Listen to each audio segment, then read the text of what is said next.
Hello and welcome. I am a hotel AI expert with extensive experience in modern hospitality operations and performance support. I am pleased to welcome all students of Europe Hotel School to your online learning journey. In hospitality, we all know the front desk is the nerve center. It's the first hello, the last goodbye. But when an emergency strikes, what does it become? A point of chaos or a calm command center? Today, we're breaking down the essential playbook that makes all the difference, the Emergency Standard Operating Procedure. We look forward to supporting your professional growth in the hospitality industry. So let's just jump right in with a really critical question. Picture this. An emergency alarm is blaring. Every single second counts. The difference between a controlled response and a chaotic one really comes down to this one choice. Are you relying on procedure or are you giving in to panic? In this explainer, we're going to give you the tools to make sure your team is always prepared to choose procedure. So, here's what we'll be covering. First, we'll look at the nature of a crisis, this unseen threat. Then, we'll introduce SOPs as your safety blueprint. After that, we'll get into the nuts and bolts of building and activating your plan. And finally, we'll talk about why readiness is a continuous cycle. Okay, Section 1. When we talk about a crisis in a hotel, we are talking about a moment where everything is on the line. Gas security, the property, even lives. In that kind of high-pressure situation, just making things up as you go along, that's not just unprofessional, it's downright dangerous. Improvisation is a liability you just can't afford to have. What's really fascinating here is that the immediate threat, whether it's a fire or a medical emergency, it's often made so much worse by a secondary threat, human uncertainty. When there are no clear guidelines, confusion just spreads like wildfire, and then hesitation, that takes over. And in an emergency, that wasted time can have the most serious consequences for absolutely everyone.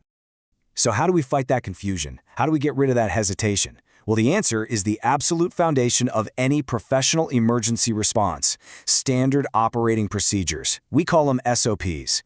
This is how we literally move from a state of chaos to one of complete control. It's how we turn the front desk into a true command center. Now, an SOP is way more than just a simple checklist. I want you to think of it like a really detailed roadmap.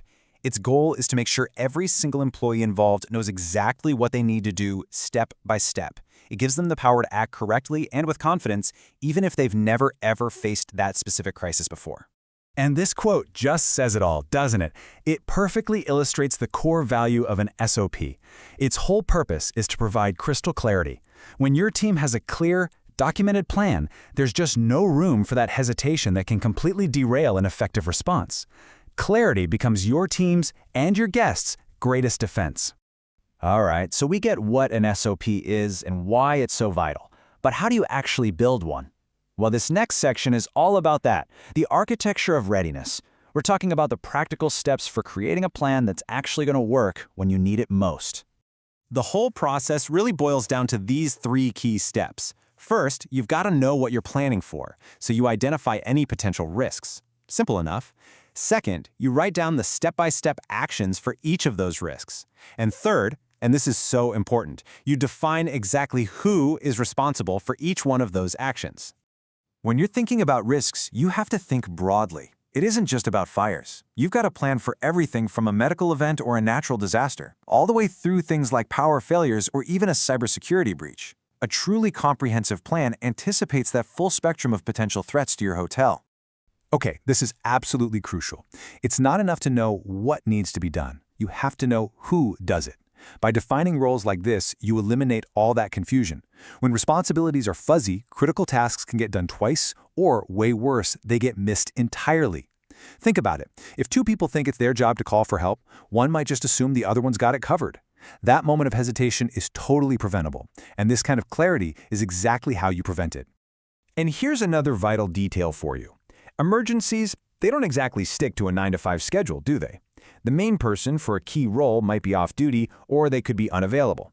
That's why building redundancy into your plan, having designated, trained alternates, isn't just a good idea, it's an absolute necessity. So having a plan on paper is one thing, but making it an effective, active defense tool, that's another story. So now we're going to look at the practical things that make an SOP genuinely useful when the pressure is really on. The language you use, it matters. A lot. During an emergency, nobody has time to decode a bunch of jargon or try to interpret vague instructions. The best SOPs? They use direct, action-oriented language. They are written in plain, simple English with steps that are completely unambiguous. They give direction, not long-winded explanations. Look, a brilliant plan that can't be found is totally useless. Accessibility is key. This means having things like printed binders right at the front desk, a central digital folder that anyone can search easily, and making SOPs a core part of every new hire's training. Here's a pro tip for you. During your next training drill, time a new team member on finding the correct procedure. If it takes them more than, say, 20 seconds, your system isn't accessible enough. Okay, we've built a plan and we've made it accessible. But guess what? The work isn't done. The final critical concept to really understand is that emergency preparedness is not a one-time thing. It's an ongoing cycle, a professional commitment. And your SOP? It's a living document that sits right at the heart of it all. This slide lays out that cycle perfectly. You plan it and you write it. Then you train and you practice it with drills. Afterwards, you review and you learn from those drills or, heaven forbid, a real incident. And finally, you use those lessons to refine and update the document. It's this continuous loop that makes sure your plan never, ever becomes obsolete. And this right here, this is the danger of getting complacent. If you write an SOP and then just file it away for 5 years, you don't actually have a plan. What you have is a false sense of security, and you won't know it's false until a real crisis comes along and proves it wrong. Regular review and refinement are completely non-negotiable. So, we end right back where we started. By developing, practicing, and maintaining clear, effective SOPs, you are making a very deliberate choice. You are choosing to transform your front desk from a potential point of panic into a calm, decisive, and stable center of command. And that is the standard of professional excellence in hospitality.